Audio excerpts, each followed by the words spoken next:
I always believed family was unbreakable, that no matter what, blood meant loyalty. But that belief shattered the day I realized my own sister didn't want me at her wedding. My name is Emma Carter, and this is the story I never thought I'd tell. It started on an ordinary Tuesday morning. I was sipping my coffee, scrolling through my phone when I saw the news. My older sister Lily was getting married. Her engagement photos were everywhere, the kind that looked like a magazine spread. Golden lighting, flawless makeup, a handwritten caption that read, "Can't wait to marry my soulmate. Forever with Daniel." My fingers froze on the screen. My heart skipped a beat, not from excitement but confusion, because until that moment, I didn't even know she was engaged. I remember calling my mom that same afternoon. Her tone was cheerful at first, almost rehearsed. "Isn't it wonderful news, Emma?" Lily's finally found her person. I forced a smile through the phone. "Yeah, it's great, Mom. When's the wedding?" A pause. One long, heavy pause that said more than words ever could. "Well, it's next month, sweetheart. It's going to be small. Just family and close friends." I waited for the next part, the one where she'd say, "Of course, you're invited." But it never came. That night I stared at the ceiling, trying to make sense of it. Lily and I weren't always best friends, but we were sisters. We shared a room growing up, shared secrets, shared dreams. When our parents fought, I was the one who sat by her side, holding her hand until the shouting stopped. And now she was starting her new life, without even telling me. The next morning, I did something I promised myself I wouldn't. I checked her social media again. There she was, smiling, glowing, surrounded by people I didn't even recognize. Her caption read, "Can't wait to celebrate this day with the people who truly matter." That line hit me harder than I expected. The people who truly matter. Was that her way of saying I didn't? I tried calling her.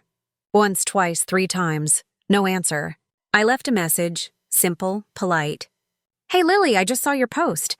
I'm happy for you. Let's talk soon?" But the days passed, and silence became my reply. My best friend Maya noticed I wasn't myself. She came over with ice cream and her usual sarcastic humor. "You know what this calls for?" "Chocolate therapy," she said, tossing a spoon my way. I laughed, but the kind of laugh that hides pain. Maya could see right through me. "She didn't invite you, did she?"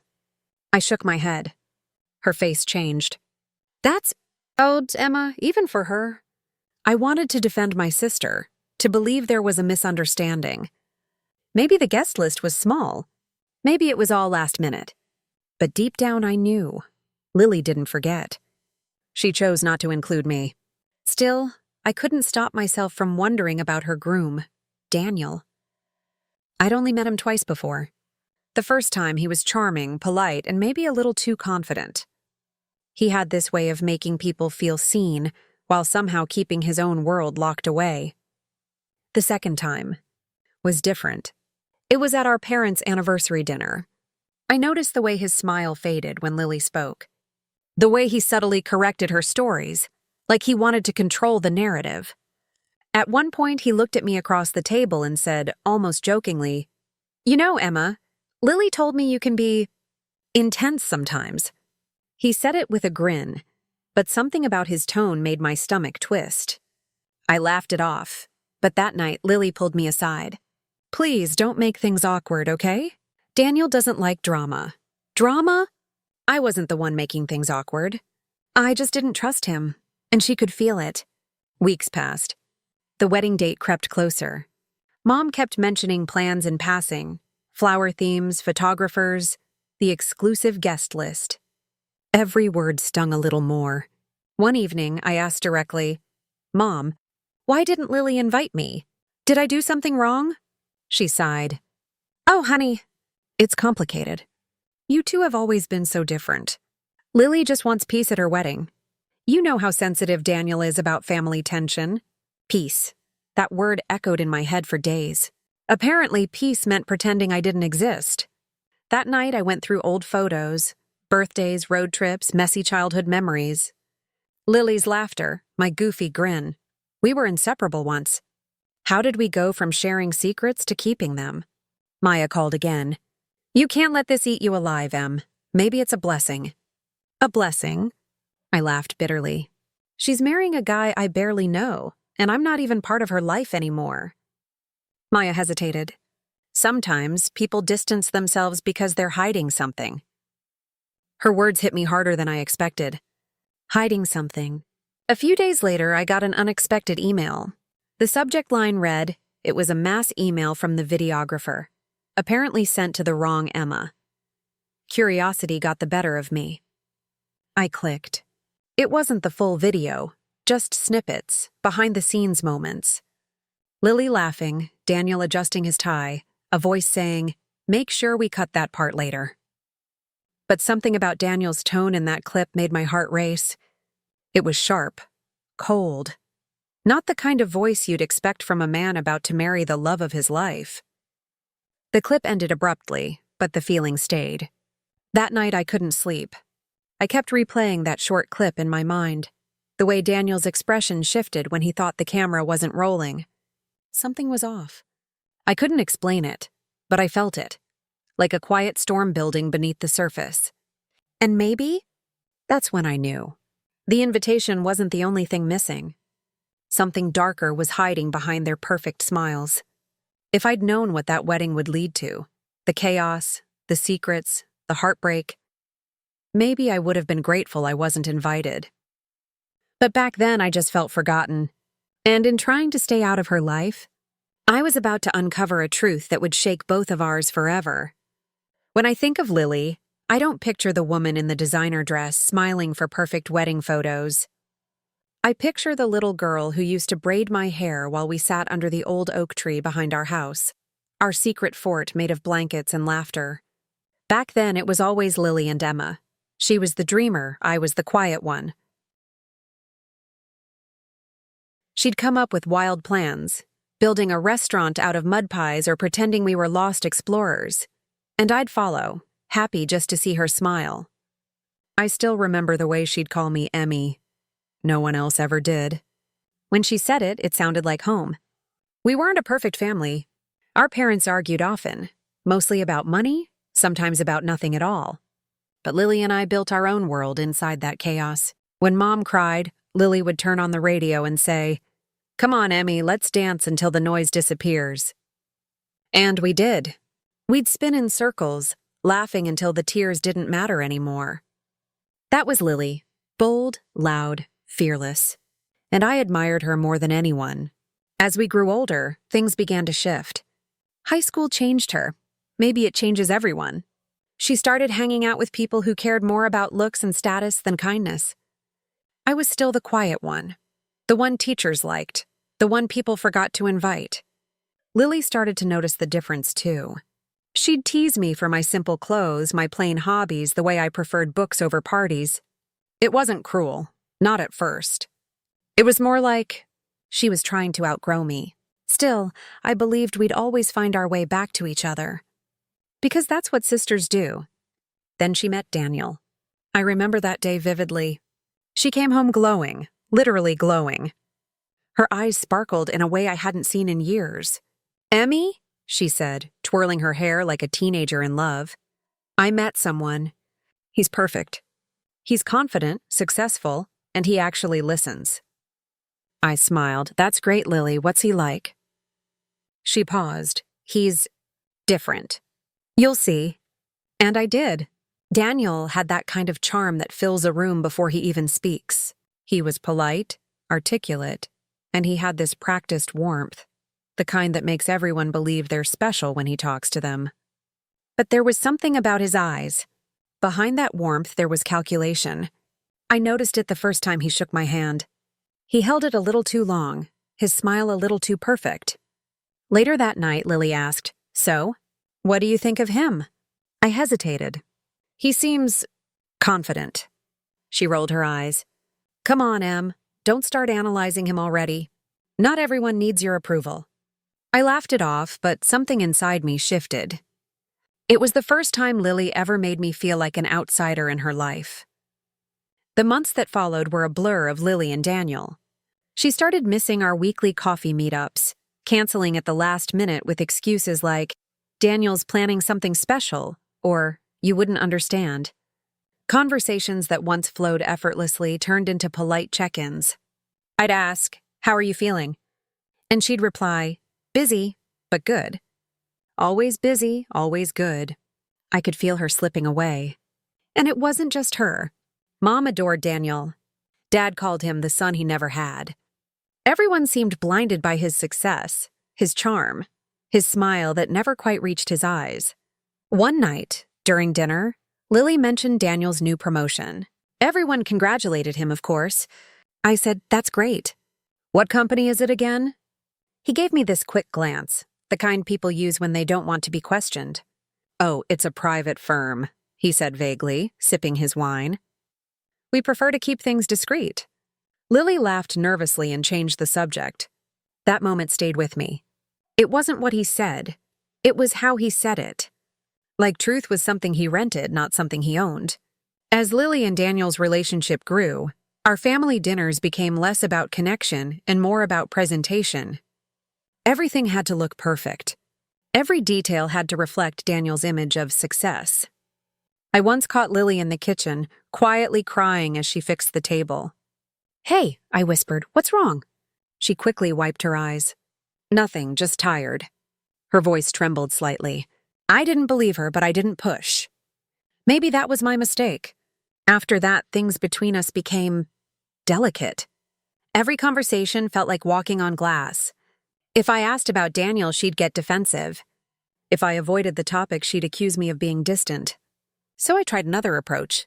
I sent her small things. Her favorite coffee beans, a scarf she once admired, even a letter on her birthday. No reply. I told myself she was busy, that she'd come around eventually. But deep down, I knew she was building a new world, one where I didn't belong. Then came the day I saw her with Daniel at a family event. Her laugh was different, tighter, like every sound was measured. When Daniel spoke, she nodded too quickly, smiled too perfectly. I caught her eyes once across the room, and for a split second, I saw something flicker. Fear, or maybe exhaustion. But just as quickly, she looked away. Later that night, I texted her, "You don't seem happy." "Are you okay?" She replied hours later, "I'm fine, Em. Please stop worrying. Not everything needs to be fixed." That message broke something in me. I sat by my window that night, thinking about how we used to share everything. Our dreams, our secrets, even our fears. Now we couldn't even share a truth. Sometimes I replay our childhood moments like an old film, her laughter echoing in the wind, our pinky promises whispered under the stars. We swore we'd never let anyone come between us. But promises made by children are fragile things. As the days passed, I stopped trying so hard. Maybe she needed space. Maybe she needed to learn the truth on her own. But even as I let go, I couldn't shake the feeling that Daniel wasn't what he seemed. And someday that truth would come crashing down on both of them. I used to think love made people softer, kinder, more open. But watching Lily drift away, I learned something else. Sometimes love blinds us. Sometimes it turns us into strangers to the people who've known us longest. And as I stared at our old photo on my nightstand, two sisters smiling with innocence we no longer had, a single question echoed in my mind. When did love turn into competition?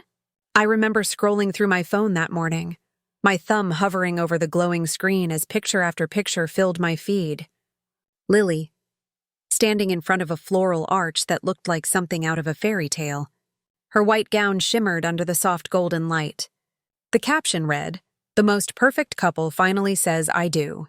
Perfect. That word burned. Every comment was the same. Couple goals. Fairy tale love story. So happy for you both. And I smiled, at least. That's what I told myself to do.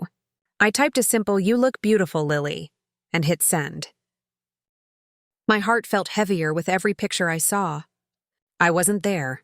Not because I couldn't be, but because I wasn't invited. Mom had called the week before, her voice trembling as she told me not to take it personally. She just didn't want any drama, Mom said. Drama. That's what my sister now called me. I watched the clips of her walking down the aisle, her laughter, Daniel's confident smile, and for a moment, I wondered if maybe I really was the problem. Maybe I was the jealous one. Maybe I'd done something wrong without realizing it. But then came the little cracks, things only someone who truly knew Lily could notice. Her smile wasn't real. It looked practiced, frozen, almost scared. Maya, my best friend, was sitting across from me at our favorite cafe watching me scroll. "You sure you want to keep torturing yourself like that?" she asked, stirring her coffee. I sighed. "I just want to see her happy." Maya leaned in, lowering her voice. "Emma, I know you love your sister, but something's off about that guy." Daniel's eyes, they don't smile when he does. I laughed softly, brushing it off. "You're reading too much into it." But deep down, a quiet unease began to grow. Maya had this intuition, a way of sensing things before they exploded.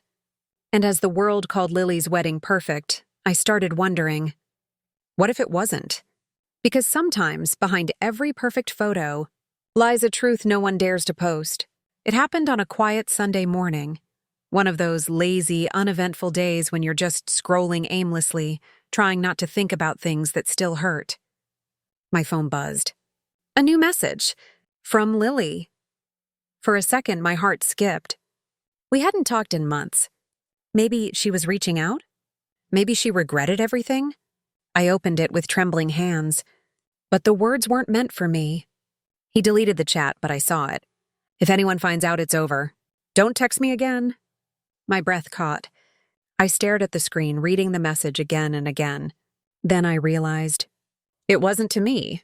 My name wasn't mentioned, and the tone, sharp, frantic, terrified, wasn't how Lily ever spoke to me. My mind raced. Who was she talking to? What was she hiding from Daniel? I wanted to ignore it. I told myself it was none of my business. After all, I wasn't even invited to her wedding. Why should I care now? But I did care. Because no matter how broken our bond had become, Lily was still my sister. And there was fear in that text, the kind you can't fake. For hours, I couldn't stop thinking about it. I paced the living room, replaying every memory. Daniel's smile that never reached his eyes. The way Lily's laughter seemed forced in every video. The uneasy silence in Mom's voice when she mentioned them. Finally, I did what I told myself I wouldn't. I started looking. I checked Lily's social media, her old posts, even the tagged photos. Everything looked perfect. Too perfect. But then, there it was. A post from one of Daniel's coworkers, a blurry photo from a party, and beside him, a woman who wasn't Lily. The caption read, "Back with the old team. Some things never change." My stomach dropped. It wasn't proof, but it was enough to make me question everything. I wanted to tell Mom, but what would I even say? That I was snooping because of an accidental text? That night, I lay in bed, phone in hand, staring at the glow of that one message. I whispered to myself. I didn't want to believe it. But something told me I had to know. And in that moment, I made a quiet promise. Not to expose anyone, not to seek revenge, but to find the truth. Because sometimes, the truth hides in the messages we were never meant to see. The day finally arrived, Lily's wedding day. The one everyone in our family had been talking about for months. The one I was never invited to. From the moment I woke up, my phone was flooded with notifications, tagged photos, live streams, stories from relatives I hadn't heard from in years. Everyone was there. Everyone except me. I made myself coffee, trying to ignore the ache in my chest. But curiosity, it's cruel, isn't it? No matter how much you tell yourself you've moved on, there's always that small, foolish part of you that wants to see. So I opened my phone and searched for the live stream. The music was loud, the lights dazzling. Lily looked breathtaking, the kind of bride every little girl dreams of becoming. Her white dress shimmered under the chandeliers, her smile perfect for the cameras. And Daniel, always charming, always polished, stood beside her, hand resting on her back like she was the most precious thing in the world. I should have been happy for her. But instead, I felt this hollow ache, a mix of envy, sadness, and confusion. I whispered to myself, that should have been me standing by her side, helping her fix her veil, calming her nerves, making her laugh. But I wasn't. I was just a viewer now.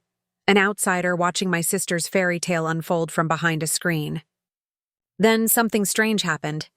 The live feed glitched for a second. The music faded, replaced by muffled voices near the stage. The camera panned slightly off, catching a quick, unfiltered glimpse behind the curtain. Daniel was there, his face red, jaw clenched. He was arguing, not with Lily, but with someone else. I couldn't see who. His gestures were sharp, angry, controlled only by the awareness that guests were nearby.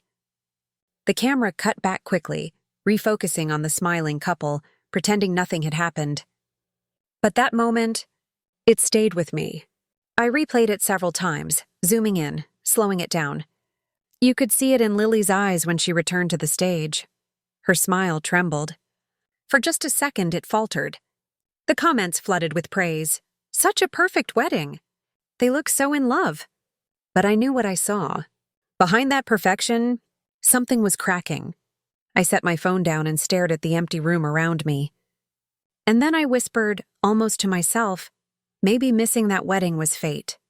Because sometimes what looks like a punishment is really protection in disguise. It happened 2 days after the wedding.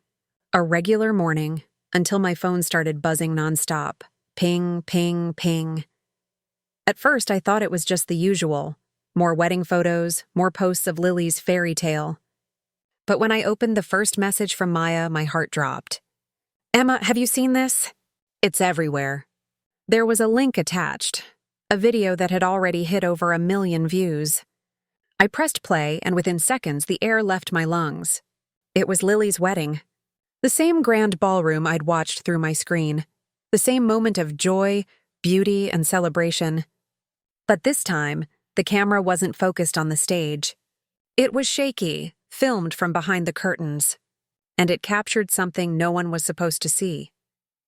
Daniel, red-faced, furious, and in one horrifying instant, his hand shot out. The sound of the slap echoed. Gasps from the guests. Someone screamed. The video cut off there. My hands trembled as I watched it again and again. Each time I wanted it to be a trick of the light, a misunderstanding, anything but what it clearly was. The internet had already exploded. Comments poured in. The perfect groom? Yeah, right. She didn't deserve that. Someone needs to expose this man. Every platform was flooded. Clips, hashtags, reactions, gossip channels dissecting every frame. The perfect couple everyone envied had become the center of public chaos. Mom called me, her voice shaking. Emma, have you seen what's happening? People are calling. Your aunt, your cousins, everyone's talking about it. Dad tried to calm her down, but I could hear the fear in his silence. The family's carefully built image, the pride they took in Lily's perfect match, was collapsing right before their eyes. And me? I sat there, still in my pajamas, staring at the screen as tears blurred my vision. I should have felt vindicated. After all, I was the one left out, the one treated like I didn't belong. But all I felt was heartbreak. For Lily, for the sister I once shared secrets and laughter with. For the girl who thought she'd found her forever, only to have it shatter in front of millions. The comments grew crueler, the headlines harsher. Reporters camped outside Daniel's office. The video was played on talk shows. Strangers picked sides online, judging, speculating, tearing apart every second. And through it all, I whispered the same words over and over. This isn't justice. This is pain. Because even when the truth comes out, it doesn't always bring peace. The days after the video felt like a storm that wouldn't end. Every news channel, every gossip page, they all had Lily's name plastered across their headlines. The viral wedding scandal. The groom no one really knew. Daniel's company released a statement, cold and polished, calling it a misunderstanding. But the internet had already made its judgment. Lily disappeared from social media. Her phone went silent. Mom cried every night, terrified for her daughter, but too ashamed to face the whispers. And me? I just waited. Every time my phone buzzed, my heart jumped, hoping, praying it was her. Then one night it finally happened. Her name lit up my screen. Lily. For a moment, I just stared at it, hands frozen, tears already welling up. Then I answered, "Lily?" My voice cracked. There was silence. Then a faint, shaky breath. "Emma." Just hearing her say my name broke me. We both sat there, listening to each other breathe, like two people trying to remember how to speak after years of silence. Finally, she whispered, "I'm so sorry." I didn't even know what to say. Sorry for what? For not inviting me? For what happened? For everything in between? Before I could respond, her voice broke. "I thought I could fix him, Emma. I thought if I loved him enough, he'd change." Her words came out like pieces of glass, sharp, trembling, painful. She told me everything. The controlling texts, the way Daniel slowly isolated her from friends, how he made her believe she was the problem whenever she tried to speak up, the smiles for photos that hid the tears right before they were taken, and how the night before the wedding she almost called it off. But Mom's excitement, the guests, the venue, it was all too big to walk away from. I sat in silence, my chest tight, tears running freely. "Why didn't you tell me?" I finally asked. She sobbed. "Because you would have told me to leave. And I was too scared to admit you were right about him." Her words hit hard, not with pride, but with pain. Because I remembered all those times I reached out, all those ignored messages, and now I knew she wasn't pushing me away out of hate. She was hiding in shame. I wanted to be angry. I wanted to scream about all the years we lost. But all I could feel was compassion, because she'd already been punished enough. I whispered softly, "You don't have to explain anymore. You're safe now." There was another long pause. Then she said something I'll never forget. "Emma, I don't deserve your kindness after everything I did." I took a deep breath. "You're my sister. You don't have to deserve it."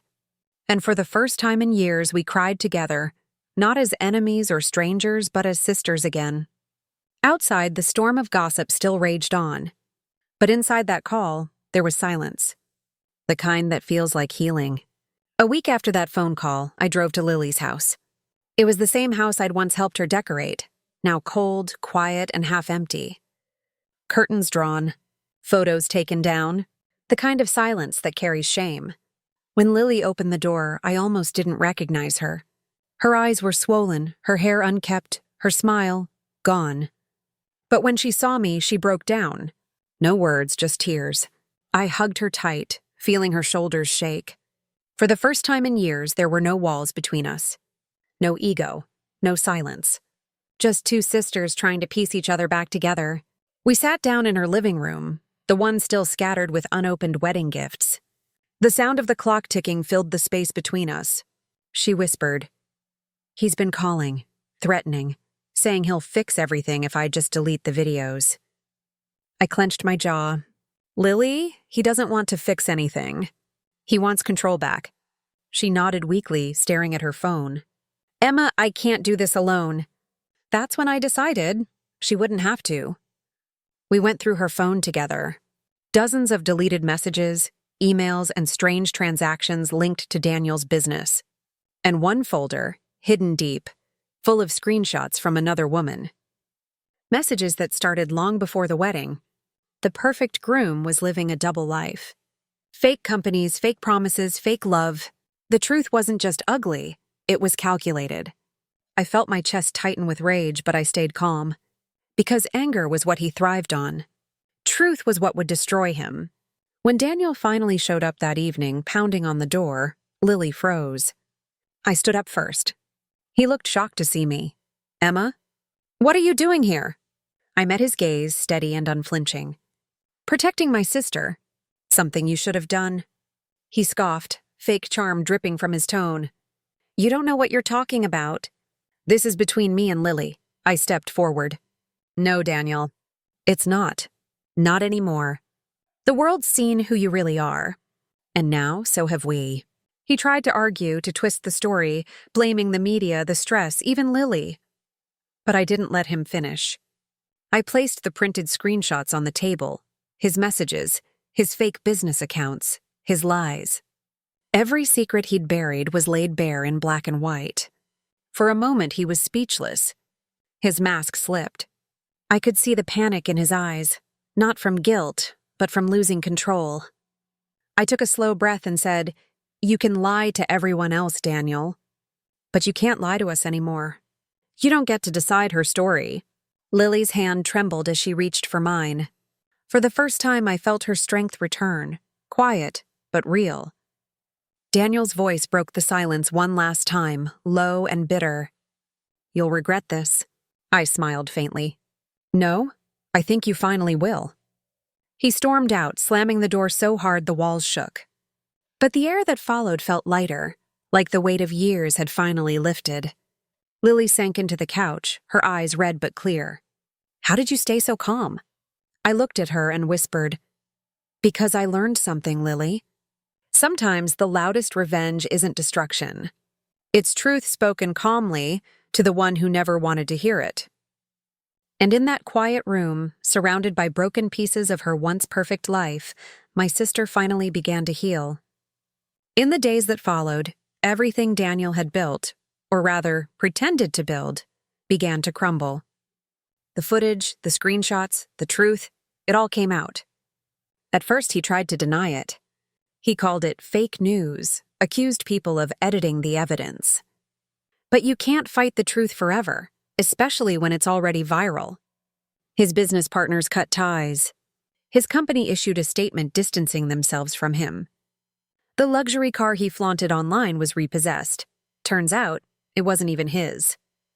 Sponsors pulled out, and the people who once praised him for his charm now called him what he really was, a manipulator hiding behind a polished smile. Meanwhile, Lily stayed out of the spotlight. She deactivated her accounts, ignored the reporters outside her door, and focused on something she hadn't done in years: healing. Every day she grew stronger. She started therapy, moved in with our parents for a while, and began rediscovering who she was before Daniel changed her. Sometimes she'd still cry. Sometimes she'd sit in silence staring at old photos, torn between anger and sadness. But now I was there beside her. And instead of being shut out, I was the one reminding her she wasn't alone. Mom and Dad, too, began to see what they'd missed. The way they once idolized Daniel, the way they believed his charm over my quiet doubts, it haunted them. One night, Dad said something that stuck with me. We wanted the picture-perfect life for her so badly, we ignored the cracks in the frame. That sentence? It said everything. Karma didn't need our help. It unfolded naturally, not through revenge but through truth. The same truth that had been hidden, denied, and mocked, finally stood tall for everyone to see. And watching it all, I realized something powerful. You don't always have to destroy the person who wronged you. Sometimes you just have to stop protecting their lies. That alone is enough to make everything fall apart. In the end, everything that once felt shattered somehow found its place again. Not perfectly, but honestly. When I look back now, it's strange how something so painful became the very thing that brought us all closer. My family, once divided by pride and appearances, began to see each other for who we truly were: flawed, human, but still capable of love. Lily changed the most. She no longer hides behind filters or fake smiles. She's learning to breathe again, to laugh without fear, to live without asking permission. Sometimes I catch her humming while making coffee, a tiny spark in her eyes, and I know she's healing. As for me, I've stopped trying to rewrite the past.